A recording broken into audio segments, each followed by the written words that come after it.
നേരിട്ടുള്ള സലാം, ചിലപ്പോൾ വാട്സപ്പിലൊക്കെ സലാം പറയാറുണ്ട്. അത് മടക്കേണ്ടതുണ്ടോ എന്നൊരു ചോദ്യം ചുരുക്കരുത്. ഒരാൾ അസ്സലാം, ഇപ്പൊ കുത്തുബക്ക് മിമ്പറിന്റെ കാര്യം അസ്സലാമു അലൈക്കും വറഹ്മത്തുള്ളാഹി വബറകാതുഹു എന്നാ പറയാം. വഅലൈക്കും സലാം, ഒരു നീട്ടി വഅലൈക്കും സലാം കേൾക്കാം. ബാക്കി പറയുന്നവർ ചുരുക്കാണ്. ഒരാൾ സലാം പറഞ്ഞാൽ അത് മടക്കൽ നിർബന്ധമാണ്. ഫൈദാ ഉയ്യിതും ബിതഹിയ്യത്തിൻ ഫഹയ്യൂ ബിഅഹ്സന മിൻഹാ ഔ റുദ്ദുഹാ.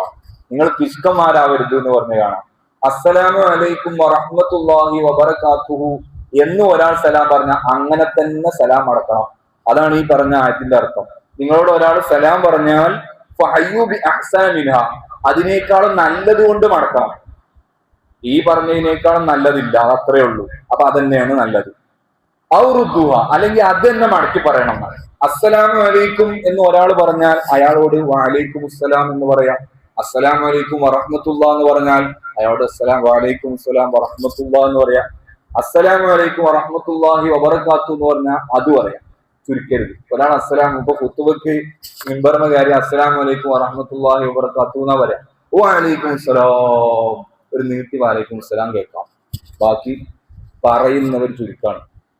അപ്പൊ പറഞ്ഞതിന്റെ ചുരുക്കം, ഒരാൾ സലാം പറഞ്ഞാൽ അത് മടക്കൽ നിർബന്ധമാണ്. മടക്കുന്നത് അയാൾ പറഞ്ഞതോ അതിൽ കൂടുതലോ ആയിരിക്കണം. ഹബീബായ റസൂലുള്ളാഹി സ്വല്ലല്ലാഹു അലൈഹി വസല്ലം തങ്ങളുടെ അരികിലേക്ക് 3 ആളുകൾ വന്നത് ഹബീബായ തങ്ങൾ പഠിപ്പിച്ചത് കാണാം. ഒരാൾ അസ്സലാമു അലൈക്കും എന്ന് പറഞ്ഞ കാര്യമൊന്നും തങ്ങൾ സലാം അടക്കിയിട്ട് പറഞ്ഞു അയാൾക്ക് 10 കൂലിയുണ്ട്.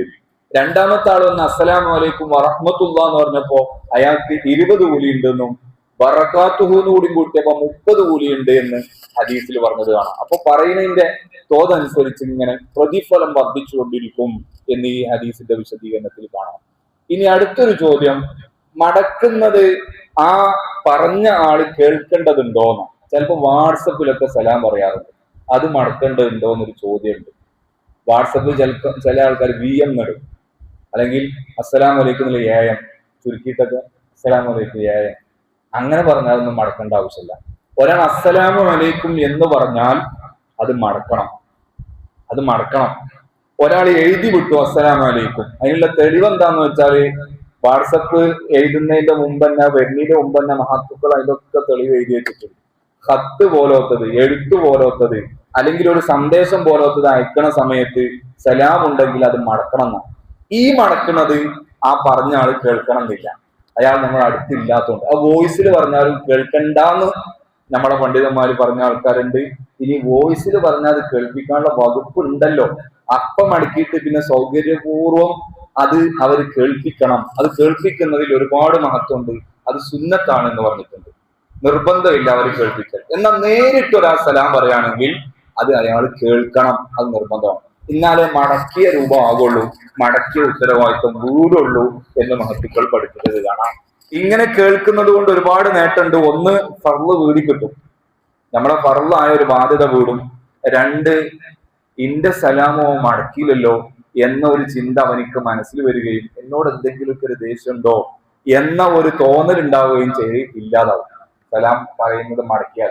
ഇത് വാട്സപ്പിൽ പറയുമ്പോഴും ചിലപ്പോൾ മടക്കിയിട്ടുണ്ടെന്ന് സൂചിപ്പിച്ചുകൊണ്ട് ഇങ്ങനെ പറഞ്ഞാൽ മതി. തൊള്ളോണ്ട് വഅലൈക്കും സലാം എന്ന് പറഞ്ഞിട്ട് ഒരു കൈ കൂടെ അങ്ങനെ എന്തെങ്കിലും ചെയ്തു കൊടുത്താൽ മതി. എന്നാലും ആ സലാം അടക്കിയതിന്റെ സ്ഥാനത്ത് ആകും.